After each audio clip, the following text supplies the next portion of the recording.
మన ప్రభువును ప్రియరక్షకుడునైన యేసుక్రీస్తు ఘనమైన నామములో సియోను స్వరము టీవీ ప్రేక్షకులైన మీ అందరికీ కూడా ప్రభు పేరిట నా నిండు వందనాలు తెలియజేస్తున్నాను. నా ప్రియమైనటువంటి సహోదరి సహోదరులారా, దేవుని ఉచిత కృపను బట్టి ఇంతవరకు మనం ఆయన సజీవమైన రెక్కల నీడలో భద్రపరచబడి ఆరోగ్యవంతులంగా ఉంటూ ఆనందంగా ఉండడానికి ప్రభు చూపిన కృపను బట్టి నా దేవునికి నేను ఎంతగానో కృతజ్ఞతలు చెల్లిస్తూ ఉన్నాను. గడిచిన సంవత్సర కాలము నుండి నిర్విరామంగా ప్రతి వారం క్రమం తప్పకుండా సియోను స్వరం అనే ఈ యొక్క కార్యక్రమము టెలికాస్ట్ కావడానికి గల కారణం, సియోను సహవాసం నిజామాబాదు సంఘ బిడ్డలు ప్రేరేపించబడి ఒక్కొక్క కార్యక్రమానికి స్పాన్సర్ చేస్తూ ఇవి మీకు అందిస్తూ ఉన్నారు. అంత మాత్రమే కాదు, మీలో అనేకులు మీ యొక్క స్పందనను తెలియజేస్తూ టీవీ ప్రోగ్రాలు వింటూ ఆధ్యాత్మికంగా మేలు పొందుతూ ఈ లోకపరమైనటువంటి ఎన్నో సమస్యల నుండి విడుదల పొందుతున్నటువంటి మీ అందరిని కొరకు మరి మా ప్రార్థన బృందము మేము క్రమం తప్పకుండా మీకోసము ప్రార్థన చేయుచున్నాం.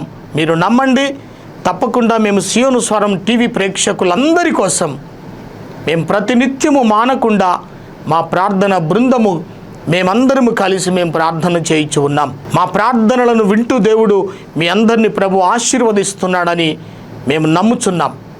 కనుక ఈరోజు ఈ రీతిగా మరి ఈ సమయమందు టీవీ ముందు కూర్చొని దేవుని మాటలు వినటానికి వచ్చేసినటువంటి మరి ఆసక్తి చూపుచున్నటువంటి నిన్ను నా ప్రభువు దేవుడు దీవించి నీ కుటుంబమును నిన్ను కాచి కాపాడునుగాక.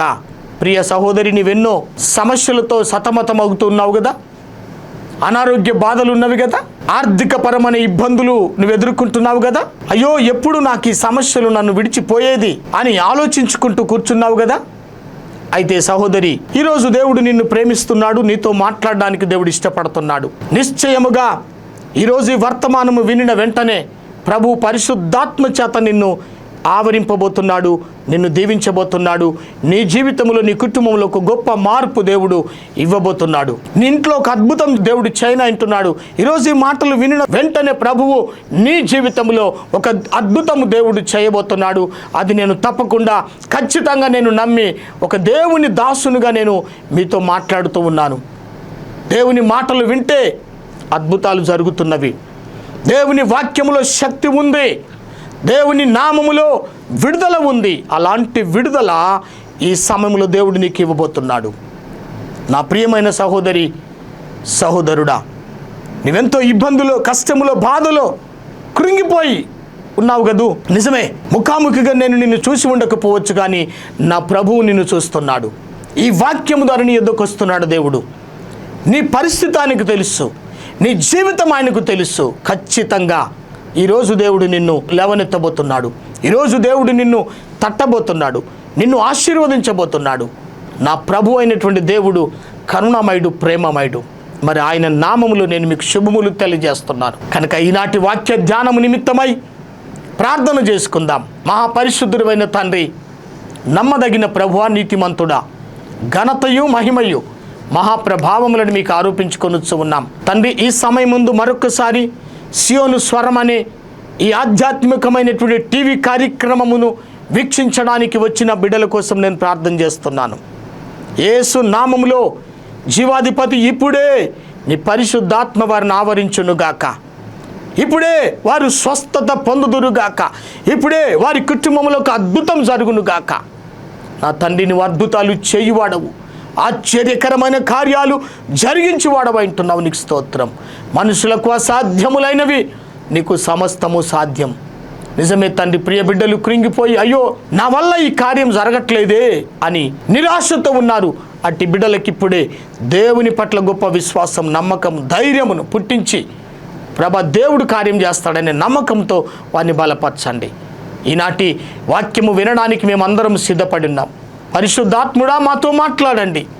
నువ్వు మాట్లాడే దేవుడవు తండ్రి. నీ యొక్క స్వరం మధురమైనది, జుంటితైన దారుల కన్నా మధురమైనటువంటి నీ వాక్యాన్ని ప్రభా మేము జుర్రుకొందుముగాక. ప్రభ మా నోటికి అందించండి, మా హృదయములు దాన్ని భద్రపరచుకొందుముగాక, మా చెవులతో విందుముగాక. అట్టి కృప చేత నింపి మహిమ పొందమని, ఘనత మహిమ ప్రభావాలు మీకు ఆరోపించుకొనుచున్నాం. సియోను స్వరం అనే ఈ టీవీ ప్రోగ్రాంకు స్పాన్సర్ చేసిన కుటుంబాన్ని యేసు నామములో నేను దీవిస్తున్నాను. ప్రభువా, వారింటిలో అద్భుతాలు జరుగునుగాక, వారు ఆధ్యాత్మికంగా ఎదుగుదురుగాక, శారీరకంగా వారు అభివృద్ధి పొందుదురుగాక, ఆర్థికంగా వారు ఆశీర్వదించబడుదురుగాక, వారి అక్కర్లన్నీ తీర్చి మహిమ పొందమని యేసు పరిశుద్ధ నామమున ప్రార్థించి వేడుకుంటున్నాము తండ్రి. ఆమెన్. ప్రభునందు నా ప్రియమైనటువంటి సహోదరి సహోదరుడా, ఆధ్యాత్మికమైనటువంటి కార్యక్రమాలను క్రమం తప్పకుండా వీక్షిస్తున్నటువంటి మీరు మేలు పొందిన వెంటనే లేదా మీ ప్రార్థన అవసరతలు ఉన్నప్పుడు ఒక్క ఫోన్ కాల్ చేసి నాతో పంచుకొనండి. మీ సమస్యను తెలియచేయండి. తప్పకుండా మీ నిమిత్తమై మేము ప్రార్థించగలం. మా యొక్క ఫోన్ నంబర్లు ఆ పైన స్క్రోలింగ్లో పైన కానీ కింద కానీ టీవీలో వస్తూ ఉన్నవి. దయచేసి ఆ నంబర్లకు మీరు సంప్రదించి మీ స్పందనను మాకు తెలియజేసినట్లయితే నిశ్చయముగా మరి మీరు మాకు, మేము మీకు సహకరించిన బిడ్డలముగా మనం ఉంటాం. ఒకరితో ఒకరం మరి ముఖాముఖిగా కలుసుకోకుండా కనీసం ఫోన్ ద్వారా అయినా మరి ఒకరికొకరం సహాయపడే విధంగా మరి దేవుడు మనకిచ్చిన ఈ సౌకర్యాన్ని మనము వినియోగించుకుందాం. నా నంబర్కు కాల్ చేయండి. తప్పకుండా మీ ఫోన్ నేను లిఫ్ట్ చేస్తాను, మీతో మాట్లాడతాను, మీ కొరకు ప్రార్థన చేస్తాను. సరే ప్రభునందు ప్రియులారా, ఈనాటి వాక్య ధ్యానాంశం నిమిత్తమై మంచి సమరైన యొక్క ఉపమానం లేఖన భాగంలో చదువుకుందాం. లూకాసు వార్త 10వ అధ్యాయములో 25వ వచనము నుండి 37 వరకు నేను ఈ మాటలు చదువుతున్నాను. దయచేసి వినాలని నేను ప్రభు పేరట మనవి చేస్తున్నాను. ఇదిగో, ఒకప్పుడు ధర్మశాస్త్రోపదేశకుడొకడు లేచి, బోధకుడా, నిత్య జీవమునకు వారసుడనగుటకు నేనేమి చేయవలనని ఆయనను శోధించుచు అడిగాను. అందుకు ఆయన, ధర్మశాస్త్రం అందేమి వ్రాయబడి ఉన్నది, నీవేమి చదువుచున్నావని అతనిని అడగగా, అతడు, నీ దేవుడైన ప్రభువుని నీ పూర్ణ హృదయముతోనూ, నీ పూర్ణ మనస్సుతోనూ, నీ పూర్ణ శక్తితోనూ, నీ పూర్ణ వివేకంతోనూ ప్రేమింపవలననియు, నిన్ను వలె నీ పొరుగువాని ప్రేమింపవలననియు వ్రాయబడి ఉన్నదని చెప్పెను. అందుకైనా నీవు సరిగా ఉత్తరం ఇచ్చితివి, అలాగూ చేయుము, అప్పుడు జీవించదవని అతనితో చెప్పెను. అయితే తాను నీతిమంతుడైనట్టు కనబరుచుకొనగోరి అతడు, అవును గాని నా పొరుగువాడెవడని యేసును అడిగెను. అందుకు యేసు ఇట్లా నేను, ఒక మనుష్యుడు యెరూషలేము నుండి యెరికో పట్టణమునకు దిగి వెళ్ళుచు దొంగల చేతిలో చిక్కెను. వారు అతని బట్టలు దోచుకొని అతన్ని కొట్టి కొర ప్రాణంతో విడిచిపోయిరి. అప్పుడు ఒక యాజకుడు ఆ త్రోవను వెలుట తటస్థించెను. అతడు అతనిని చూచి ప్రక్కగా పోయెను. అలాగుననే లేవీయుడొకడు ఆ చోటికి వచ్చి చూచి ప్రక్కగా పోయెను. అయితే ఒక సమరయుడు ప్రయాణమైపోవచ్చు అతడు పడి ఉన్న చోటికి వచ్చి అతనిని చూచి అతని మీద జాలిపడి దగ్గరకు పోయి నూనెయు ద్రాక్షారసమును పోసి అతని గాయములను కట్టి తన వాహనం మీద ఎక్కించి ఒక పూట కూళ్ళవాని ఇంటికి తీసుకుని పోయి అతని పరామర్శించెను. మరునాడతడు 2 దేనారములు తీసి ఆ పూట కూళ్ళవానికిచ్చి, ఇతని పరామర్శించుము, నీవింకేమైనను ఖర్చు చేసినడలా నేను మరలా వచ్చినప్పుడు అది నీకు తీర్చెదనని అతనితో చెప్పి పోయెను. కాగా దొంగల చేతిలో చిక్కిన వానికి, ఈ ముగ్గురులో ఎవడు పొరుగువాడాయనని నీకు తోచుచున్నది అని యేసు అడగగా, అతడు అతని మీద జాలిపడిన వాడే అనెను. అందుకు యేసు, నీవును వెళ్ళి అలాగు చేయుమని అతనితో చెప్పెను. దేవునికి స్తోత్రం కలుగునుగాక. ప్రియులారా, ఎన్నో సందర్భాల్లో ఈ మంచి సమరైన యొక్క ఉపమానమును యేసు ప్రభు వారు ఏ వాక్యం చెప్పినా, ఏ సందర్భములోనైనా, ఎవరితోనైనా మాట్లాడితే ఒక ఉదాహరణను లేదా ఒక ఉపమానముతో వారికి అర్థమయ్యే రీతిలో ప్రభు చెప్పేవాడు, ప్రభు బోధించేవాడు.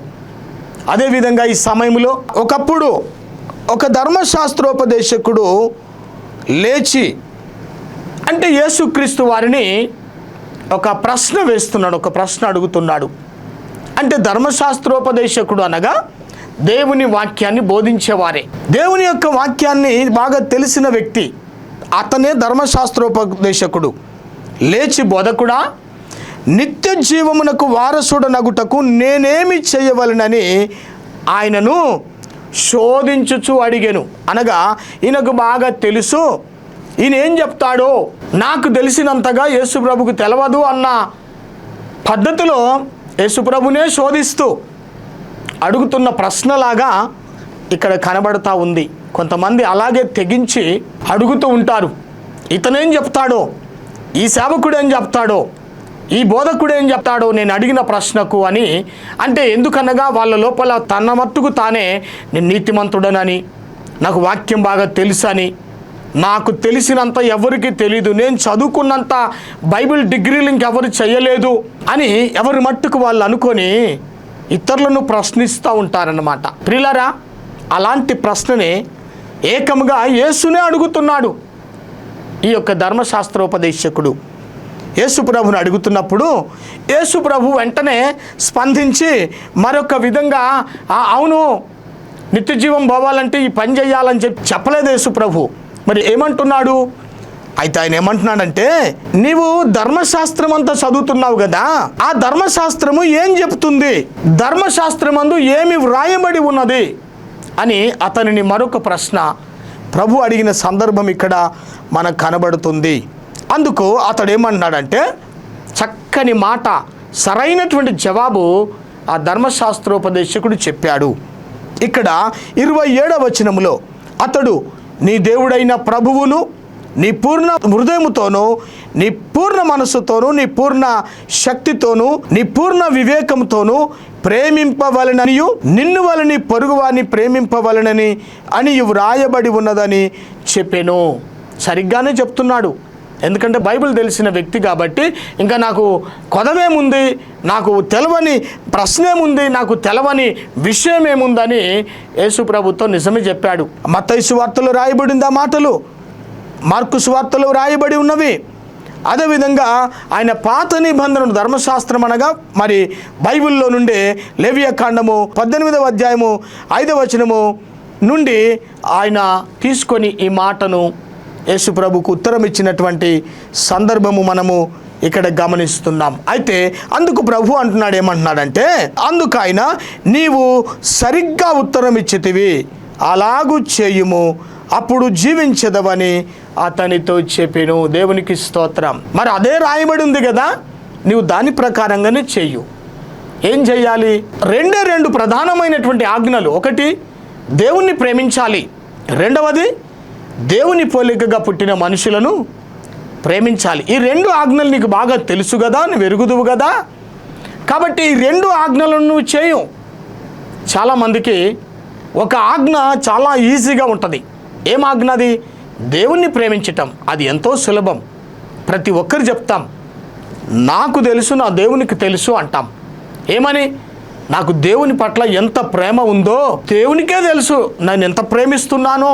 నిజమే, దేవుని అంటే ఎవరికి ఉండదు? అందరికీ ఉంటుంది. ప్రతి ఒక్కరికి దేవుని పట్ల ప్రేమ ఉంటుంది. దేవుని ప్రేమిస్తాం, దేవునికి ఏదంటే అది ఇస్తాం. కానుకలు ఇస్తాం, దశంభాగాలు ఇస్తాం, ప్రార్థన చేస్తాం, పాటలు పాడతాం, ఆరాధన చేస్తాం, స్తుతిస్తాం, పరిచర్య చేస్తాం, సేవ చేస్తాం, ఎన్నో చేస్తాం. ఎందుకు? నేను దేవునికి చేస్తున్నానంటాం. దేవుని మీద అందరికీ ప్రేమ ఉంటుంది, చాలా మంచిది, నేను కాదనట్లేదు. కనుక నా ప్రియ సహోదరి సహోదరుడా, వెంటనే మరొకటి చెప్తున్నాడు, నిన్ను వాళ్ళని పొరుగు వారిని ప్రేమించుము. ఈ ఆజ్ఞకు వచ్చేసరికంటే కొంతమంది వ్యక్తులకు చాలా కష్టతరంగా ఉంటుంది. యేసు ప్రభు యొక్క వాక్యము కష్టమైందా? నా ప్రియ సహోదరి సహోదరులారా, ప్రభు ఏం చెప్తున్నాడు? మత్తయి సువార్తలు 11వ అధ్యాయము 29-30 ఏమంటున్నాడంటే, ఆయన ఆజ్ఞలు భారమైనవి కావు, ఆయన కాడి మరి సులువైనటువంటిదంట. దేవుని యొక్క ఆజ్ఞ, దేవుని యొక్క వాక్యమును జరిగించే వారికి అది కష్టతరమైనటువంటిదేమీ కాదు. అయితే ఇతను అనుకున్నాడు, ఇవన్నీ కూడా నా లోపల ఉన్నవి, దేవునికి స్తోత్రం కలుగును గాక. ఇతను ఏమంటాడంటే 29వ వచనములో, తాను నీతిమంతుడనైనట్టు కనబరుచుకొనగోరి అతడు అవును గాని, ప్రైజ్ ద లార్డ్, అవును కానీ అసలు నా పొరుగు వాళ్ళు ఎవరు? ఆయనకు డౌట్ వచ్చింది. దేవునికి స్తోత్రం, ప్రైజ్ ద లార్డ్.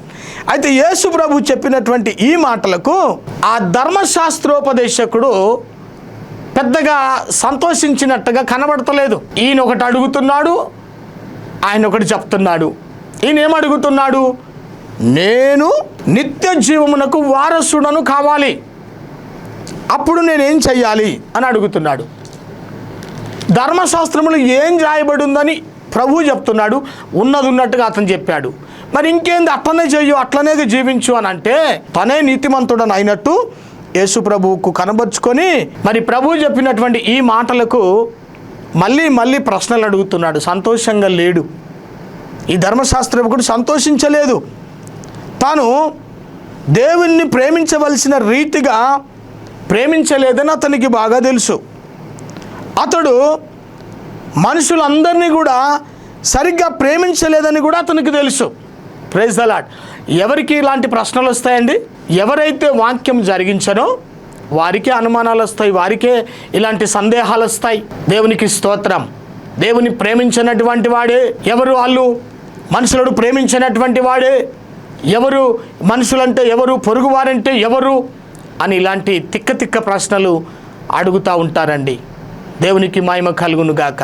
కనుక నా ప్రియమైనటువంటి సహోదరి సహోదరుడా, ఇతనేమనుకుంటున్నాడంటే తానే నీతిమంతుడని అయినట్టు కనబరుచుకొనగోరి, అవును కానీ నా పొరుగువాడు ఎవడు అని అడుగుతున్నాడు. అందుకు ప్రభు ఇక్కడ చక్కని ఉదాహరణ చెప్తా ఉన్నాడు. 30వ వచనములో, అందుకు యేసు ఇట్లనెను, ఒక మనుష్యుడు యెరూషలేము నుండి యెరికో పట్టణమునకు దిగి వెళ్ళుచు దొంగల చేతిలో చిక్కెను. వారు అతని బట్టలు దోచుకొని అతని కొట్టి కొర ప్రాణంతో విడిచిపోయింది. అప్పుడు ఒక యాజకుడు ఆ త్రోవను వెళ్ళుట తటస్థించెను. అతడు అతనిని చూచి ప్రక్కగా పోయెను. అలాగుననే లేవీయుడొకడు ఆ చోటికి వచ్చి చూచి ప్రక్కగా పోయెను. అయితే ఒక సమరయుడు ప్రయాణమైపోవచ్చు అతడు పడి ఉన్న చోటికి వచ్చి అతనిని చూచి అతని మీద జాలిపడి దగ్గరికి పోయి నూనెయు ద్రాక్షారసమును పోసి అతని గాయములను కట్టి తన వాహనం మీద ఎక్కించుకుని ఒక పూటకూళ్ళ వాని ఇంటికి తీసుకొని పోయి అతనిని పరామర్శించెను. దేవునికి స్తోత్రం కలుగును గాక. యేసు ప్రభువు ఒక ఉదాహరణ చెప్తున్నాడు. ఒక మనుష్యుడు యెరూషలేము నుండి యెరికోకు ప్రయాణం అయిపోతున్నట్టుగా ఇక్కడ 30వ వచనములో మనం చూస్తూ ఉన్నాం. ఒక మనుష్యుడు యెరూషలేము నుండి యెరికో పట్టణమునకు దిగి వెళ్ళుచున్నాడు. దొంగల చేతిలో చిక్కాడు. ఈ దొంగనే అపవాది. అపవాది గురించి రాయబడింది. దొంగ అనగా అపవాది. యెరూషలేము అనగా దేవుని సంఘము, యెరికో అనగా ఈ లోకం, అనగా దేవుని నుండి అనగా సంఘము నుండి, అంటే వెలుగు నుండి చీకట్లోనికి వెళ్తున్నాడు, లేదా దేవునిలో నుండి లోకంలోనికి వెళ్తున్నాడు. వెళ్తుండగా ఆ మనుషుడు దొంగల చేతిలో చిక్కాడు. ఆ దొంగలు అతనిని బట్టలు లాక్కున్నారు, సొత్తు లాక్కున్నారు, అతనిని దెబ్బలు కొట్టారు, అతనిని కొర ప్రాణంతో వదిలి వెళ్ళిపోయినటువంటి సందర్భం ఇక్కడ మనము గమనించుకోగలుగుతూ ఉన్నాం. అంటే ఇక్కడ యెరికో యెరూషలేం, దాదాపుగా ఈ యెరికోకు యెరూషలేమునకు 18 మైళ్ళ దూరం ఉందని మరి చరిత్ర మనకు చెప్తుంది. ఇది సముద్ర మట్టానికి 3300 అడుగుల కిందికుందట ఈ యెరికో పట్టణం. కాబట్టి యెరూషలేము యెరికోలకు మధ్య ఉన్న మార్గం అంటే చాలా ఎంతో కిందిగా ఉన్నది. కాబట్టి ఎత్తైనటువంటి మార్గం ఎత్తుగా ఉండి అది మధ్యలో రాళ్ళు రప్పలు ఉన్నటువంటి ఆ దినాల్లో మార్గంగా ఉన్నట్టుగా, అంటే అది దొంగలకు అనువైనటువంటి స్థలంగా, ఆశ్రమైనటువంటి మరి స్థలంగా ఉండి ఉన్నది. అలాంటి మరి పరిస్థితిలో అతను వెళుచున్నప్పుడు మరుగుగా ఉన్న చోట దొంగల చేతిలో అతను చిక్కాడు కదండి. ఈ లోకంలో కూడా దొంగలు ఎక్కడ దోచుకుంటారండి? ఎక్కడ మరుగైన స్థలం ఉంటుందో అక్కడే దొంగలు దోచుకునే వాళ్ళు. చాలా కాలం కిందట మా పరిచర్యలు కూడా మేము ఎప్పుడు వినేవాళ్ళం, అయ్యో అదిగో అక్కడ ఈ త్రోవలోనే ఆ ప్లేస్లో దొంగలు దోచుకుంటున్నారు, మీరు అక్కడికి వెళ్ళబాకండి అని మాతో చెప్పేవారు. మేము యేసు నామములో అక్కడున్న దొంగతనాన్ని మేము బంధించేవాళ్ళం. అద్భుతంగా మరి దేవుడు మమ్మల్ని మా మార్గాల్ని సరళం చేసుకుంటూ ప్రభు మమ్మల్ని పంపించిన సందర్భాలు ఎన్నో ఉన్నవి. కనుక ఇక్కడ మరి దొంగల చేతిలో చిక్కినటువంటి అతన్ని కొర ప్రాణంతో విడిచిపెట్టి వెళ్ళిపోయారు ఆ దొంగలు. ఆ త్రోవలోనే ఎవరెవరు వచ్చారు? ఇక్కడ యాజకులు వచ్చారు, లేవీయులు వచ్చారు. ఈ యాజకులు లేవీయులు అనగా వాళ్ళు నీతిమంతులుగా పరిశుద్ధులుగా పరిగణించబడ్డారు. మరి ఇలాంటి వారు అయినా దొంగలు గాయపరిచినటువంటి తోటి యూదుని పట్ల మరి ప్రేమ చూపడానికి వారికి మరి సమయం దొరకలేదు. దేవునికి స్తోత్రం. ఏం దొరకలేదు? అలాంటి సమయం దొరకలేని పరిస్థితి.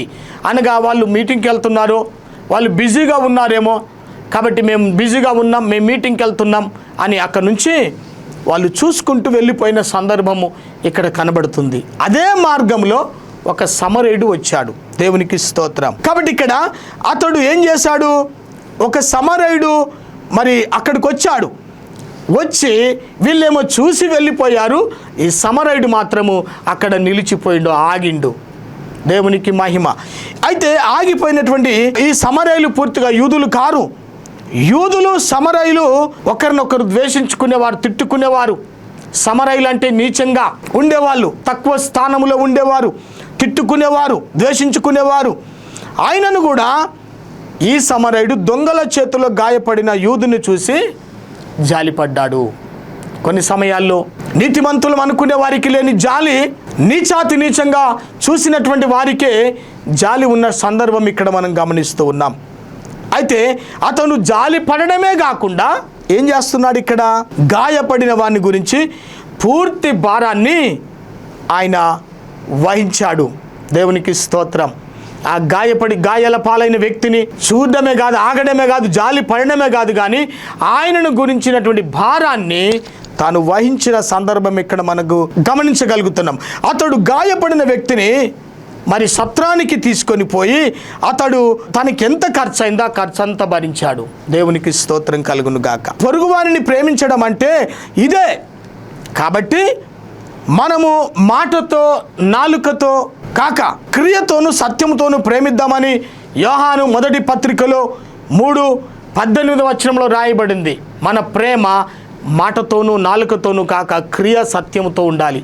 మరి ఒక సమరయుడే ఇలాంటి చక్కని మరి మనస్సు కలిగి, దయ కలిగి మరి ఆ యొక్క వ్యక్తిని మరి భరిస్తూ ఉన్నాడు. ధర్మశాస్త్రోపదేశకుడు నా పొరుగువాడు ఎవడు అని ప్రశ్నించాడు 29లో. దానికి జవాబు, మానవులందరూ, ముఖ్యంగా అవసరంలో ఉన్నవారు మన పొరుగువారు. ఇప్పుడు అర్థమైందా అండి? ఎంతోమంది అవసరతలో ఉన్నారు. ఈ ధర్మశాస్త్రం నా పొరుగువారు ఎవరంటే అక్కడ అవసరతలో ఉన్నాడు ఒక వ్యక్తి, పడి ఉన్నాడు. ఆ వ్యక్తిని చూసుకుంటూ పట్టించుకోకుండా వెళ్ళిపోయాడే. నీ పొరుగువారు ఎవరు? నీ చుట్టూ ఉన్నటువంటి వారందరూ నీకు పొరుగువారే. కాబట్టి నువ్వు దేవుణ్ణి ప్రేమిస్తున్నావు అనుకోవడం మంచిదే. అదే సందర్భంలో మన చుట్టూ ఎవరు ఏ అవసరతలు ఉన్నారో వారికి సహాయం, నీకు వీలైనంత సహాయం చేసే విధానమే అదొక మంచి పద్ధతి అని ప్రభు చెప్తా ఉన్నాడు. మనం చూస్తూ అనేకులను పట్టించుకో, నాకెందుకులే అని వెళ్ళిపోతూ ఉంటాం. వాళ్ళు ప్రభు నమ్మలేదంటాం, వదిలేస్తాం. అలా కాకుండా ప్రియ సహోదరి సహోదరుడా, ఈ వర్తమానం వింటున్నటువంటి నీవు ఒకవేళ ఇంతవరకు మనం అట్లా ఉన్నామేమో, నువ్వు అలా ఉన్నావేమో గమనించుకో. పొరుగువారు ఎవరంటే అవసరతలో ఉన్న మన చుట్టూ ఎవరైతే ఉన్నారో వారే మన పొరుగువారు. దేవునికి స్తోత్రం. హల్లెలూయా. అయితే ఈ ఉపమానం మరొక ప్రశ్న కూడా మనకు తలెత్తుతుంది. నేను పొరుగువాని వలె ప్రశ్నిస్తున్నానా, నా పొరుగువాడెవడు అని ప్రశ్నించడం కన్నా ఈ ప్రశ్న వేసుకోవడము మిక్కిలి చాలా మంచిది.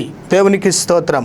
కాబట్టి మరి మనము నీచముగా చూడాలనేటువంటి అపవిత్రుడని ఎంచబడిన సమరయుడు నిజమైనటువంటి పొరుగువాడు. కాబట్టి అతడు నిత్య జీవాన్ని తప్పక పొందుతాడు అని ఈ లేఖనములో చివరిగా మనకు చెప్తున్నాడు. అందుకు యేసు 36లో, కాగా దొంగల చేతిలో చిక్కిన వానికి ఈ ముగ్గురులో ఎవడు పొరుగువాడాయనని నీకు తోచుచున్నదని యేసును అడగగా అతడు అతని మీద జాలి పడిన వాడే అనెను. అందుకు యేసు, నీవును వెళ్ళి అలాగూ చేయమని అతనితో, ఒక సమరయుడు చేసినటువంటి పనిని మనం కూడా చేయమని ప్రభు చెప్తున్నాడు. అందుకే అతనిని మంచి సమరయుడు అన్నారు. మంచి వాళ్ళమని అనుకుంటున్న మనం మంచి పనులు చేస్తేనే కదండి, ఇతరులకు సహాయపడితేనే కదండి మనకు కూడా మంచి పేరు వస్తుంది. ఈరోజు నువ్వు పేరు కొరకు కాదు, కానీ యథార్థంగా నీ హృదయం లోపల నుండి ఆ మంచి సమరయునికున్న ఆ దయాగుణం, ఆ కరుణా కటాక్షములు మనకున్నట్లయితే మనం కూడా నిత్య జీవమునకు వారసులం అవుతామంట. ఒకటే పని చేయటం కాదు, దేవుణ్ణి మాత్రమే కాదు, పొరుగువారిని కూడా, నిన్ను వల్ల నీ పొరుగువారిని ప్రేమించమని వాక్యం చెప్తుంది గనక మరి అవసరతలు నా వ్యక్తికి ముందు ఇద్దరు వెళ్ళారు, యాజకుడు లేవీయుడు వెళ్ళారు. వాళ్ళకు ఎవరి మట్టుకు వాళ్ళు బిజీ ఉన్నారు. ఈ బిజీ తనము నీకున్నదేమో, ఈ బిజీలో నువ్వు చూడలేకపోతున్నావేమో, మనం చూడలేకపోతున్నాం. ఒక్కసారి మనల్ని మనం ప్రశ్నించుకుందాం. నిజమే, నేను నా పొరుగు వారిని ప్రేమిస్తున్నానా అని ఒక్కవేళ ప్రశ్నించుకుంటే తప్పకుండా దేవుడు నీకు జవాబిస్తాడు. నీవు కూడా నీ చుట్టూ ఉన్న అవసరతలు ఉన్న వారి కొరకు నువ్వు సహాయం చేయి, వారి మీద జాలిపడు. అప్పుడే నువ్వు పొరుగువారిని ప్రేమించిన వ్యక్తివైతావు. అలాగున ప్రేమించి పరలోక రాజ్యానికి చేరుదాం. అలాంటి కృప దేవుడు మనకందరికీ అనుగ్రహించునుగాక. ప్రార్థించుదాం. ప్రేమ కలిగిన మా తండ్రి, మంచి సమరైన విషయాలు, ఆయన గురించిన ఉపమానమును మేము కొన్ని విషయాలు విన్నాం. యేసు ప్రభు చెప్పిన ఆ అద్భుతమైన ఉపమానాన్ని విన్నాం. ఈ మాటలు వింటున్న మేము ప్రభా, మా పొరుగువారనగా చుట్టూ ఉన్నటువంటి వారు, అవసరతలు ఉన్న వారందరూ మా పొరుగువారే కనుక అట్టి వారందరినీ మేము క్రియల ద్వారా ప్రేమించుదుముగాక, కరుణించుదుముగాక, జాలిపడుదుముగాక. అలాంటి కృపతో నన్ను, వాక్యం వింటున్న ప్రతి ఒక్కరిని కూడా నింపి మీరు మహిమ పొందమని యేసు నామమున ప్రార్థించి వేడుకుంటున్నాము తండ్రి. ఆమేన్. మన ప్రభు అయినటువంటి యేసుక్రీస్తు కృపా సమాధానములు, తండ్రి అయిన దేవుని ప్రేమ, పరిశుద్ధాత్మని అన్యోన్య సహవాసం, సియోను స్వరం టీవీ ప్రేక్షకులైన వారందరికీ, లోకమందున సకల పరిశుద్ధులకును ఇప్పుడును సదాకాలము తోడై నీడయుండునుగాక. ఆమేన్. దేవుడు మిమ్మలను ఆశీర్వదించునుగాక. మరలా దేవుని చిత్తమైతే మరొకసారి కలుసుకుందాం. అంతవరకు సెలవు. God bless you.